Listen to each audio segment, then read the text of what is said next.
comedian, David Boyle, and I'm quitting alcohol. So I met up with an Indian comedian friend of mine today for lunch, and it just so happened she sold a TV show today to a production company. It's set in a small Indian village, and I was like, is there any roles for an Australian whitey that can't speak the language? Did you write that into the script? Can you write it into the script? Just fucking throw in a lost backpacker in one of the episodes. So that was good. It was actually interesting hearing her whole fucking story because no one gave this girl shit. So everything she has fucking got, she has worked her ass off for. She was actually the first comedian I met in India properly, and she fucking sorted us out heaps of fucking gigs.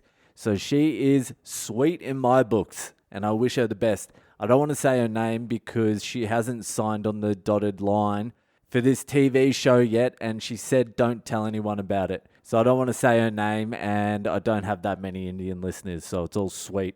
But more importantly, at lunch today, she pulls out a packet of Rolly tobacco, and I couldn't resist. I'm like, I haven't smoked in probably a year now. I can't remember when I stopped smoking because I don't really care when I stop smoking. I never thought it was going to be forever. I wasn't even trying to make it forever. It's probably forever now because I can't handle the cigarettes anymore. Jesus Christ, I felt sick. The first one was all right. It went down a charm. I was actually surprised. I was like, Jesus Christ, this is like riding a bike. And I fucking rolled it a treat as well. It was like I never left. So I was smoking a dart and drinking an organic green tea from the Himalayas because I don't drink coffee. Coffee's bad for you. I quit coffee on the darts though. So I rolled that first one, smoked it, and I'm like, darts are the best thing in the fucking world. Why would anyone want to fucking quit smoking? Are people fucking retarded? This is the best. And then I should have left it at one. I enjoyed that one, but I got overexcited, and about 3 minutes after I finished the first one, I'm like, can I roll another one? Just give us a pack, I'll just roll another one, that's cool, yeah? So I rolled another one, started smoking it, and it was still good. I was still enjoying it until about halfway, and then the second half of that second ciggy felt like I was poisoning myself. Like I was sweating. I started sweating. I was feeling sick, like I was getting nauseous, but I pushed it down, obviously. I kept on fucking darting. But my heart was racing and I was pouring fucking sweat. It was hot too, but my fucking pores just opened and released fucking water. I was like dripping. It was like when I had that Cuban cigar to celebrate my fucking 1 year anniversary of being sober, and about halfway through I felt like I was going to die. It was the exact same feeling again, and I'm going to be honest with you, after that second ciggy, I had to wrap things up. I was not feeling good. Like, no one would have been able to notice except for me, but I was like, yeah, I gotta go now, I think. Yeah, we'll catch up some other time, yeah? It's just a little bit hot in here, isn't it? We're outside under the fans. And then it was a 45-minute drive back home, and I was just holding on for dear life. I couldn't have my eyes open. I couldn't have them shut. We were stopping, starting. I was fucking about to throw up the whole time. But I just pushed through. I'm like, if I can just make it 45 minutes, I know in an hour I'm going to feel good. It actually took an hour and 15 minutes to fucking feel better again. I did not handle it well. And in the car ride home, it felt like I was hungover. And I was like, oh, I used to feel like this all the time. Fucking all day after a drink, I used to feel this bad. How did I do it? But now that I'm over it, I kind of feel like another ciggy. Like I could easily have another one now. Even if you said I was going to feel shit for an hour, I would still probably have one right now. That's where we're at. But I'm going to try and stay on top of it. But fuck, I do not like that cigarette hangover feeling. Ugh.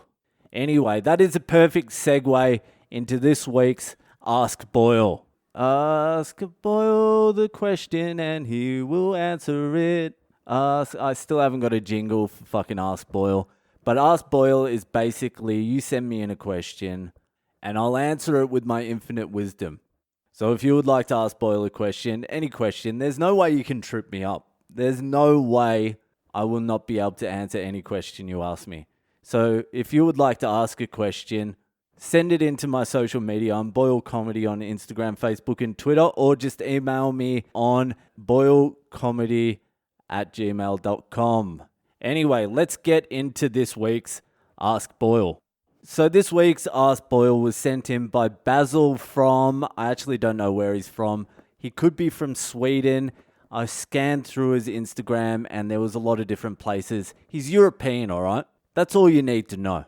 Okay, so here's the Ask Boyle for this week. Is there any such thing as a hangover cure?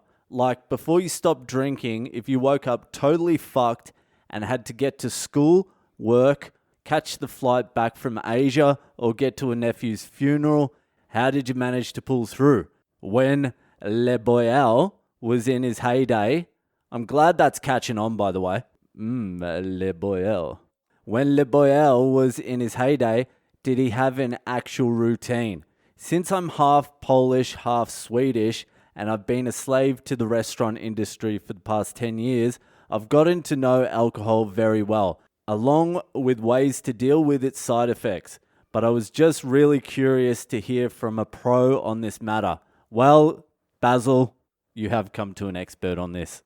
For starters, I just want to make it clear that if I woke up really fucked up and hungover and I had to get to school, work, catch a flight, or go to a nephew's funeral, I just didn't turn up. That was really my hangover cure, is I wasn't turning up. But I tried absolutely fucking everything. I tried vitamins, I tried juicing.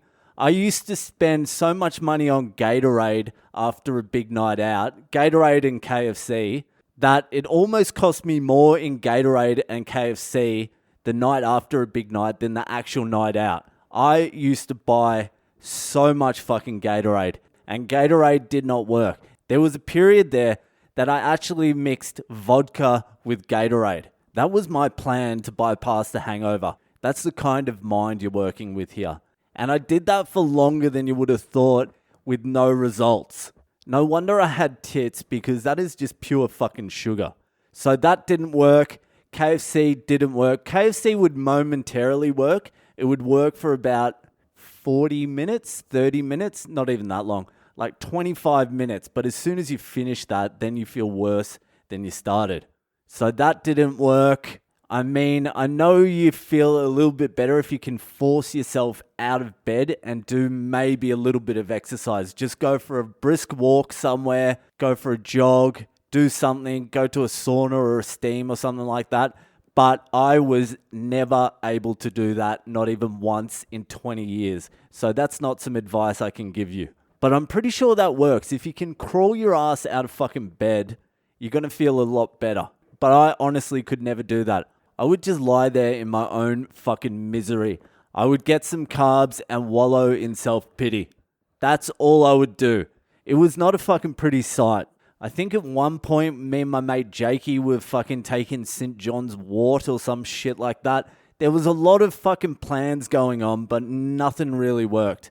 The only thing that works for a hangover, and this is legitimately the only thing that works, is start drinking again. That's it. And I didn't work this out till maybe my last 5 years of drinking. Because after you've had the bender, the last thing you feel like doing when you wake up that fucked up is drinking again.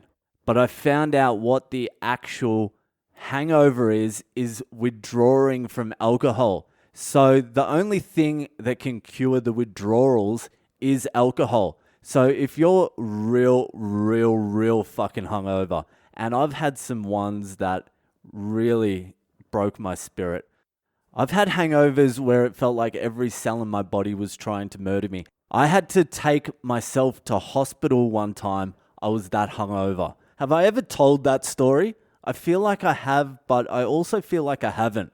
Can a listener who's listened to every fucking episode remind me if I've told the story about taking myself to fucking hospital? Because I was so hungover and it was like a 14-day bender or something. I feel like I've told that story, but I can't remember. But anyway, back to the hangover shit. If you're really like fucking fucked up hungover, you know the hangover I'm talking about where you feel like you're gonna die. If you can somehow get a beer into you or some liquor, somehow, you got to get some booze into your system somehow. That will stop the hangover. You won't get drunk. It will just stop the worst part of the hangover. It will take you through about 3 or 4 hours of the worst part of the hangover. But you can't keep drinking. You can only have like 2 or 3. Maximum 3. Do not go over 3. Even though you're starting to feel pretty good, don't go over 3. Stick to 2 actually, because 3 is a little bit fucking dodgy. That's almost a kick on. If you can stick to 2, that will get you through 3 or 4 hours of the worst part of the hangover. And then once those beers wear off, the hangover is much more manageable. You're just getting the back end of it there. It sounds counterintuitive to what you're trying to fucking do, but it works. That got me an extra few years of drinking that almost destroyed my life. So that's how you do it if you're dealing with the worst of the worst hangovers. You've just got to crawl out of bed, get to the fridge, pop some booze, and just force it down. Aside from that, if you're dealing with medium level hangovers, just fucking eat something, stay hydrated. Who gives a fuck about medium level hangovers? That's like a normal day. I'm talking the brutal, I'm never drinking again hangovers. You've got to drink again. That day. Now. Anyway, that's it. Thanks for sending it in. Basil, wherever you're fucking from. That's all for tonight. If you're enjoying the podcast, share it around with your friends, and I'll see you the fuck later.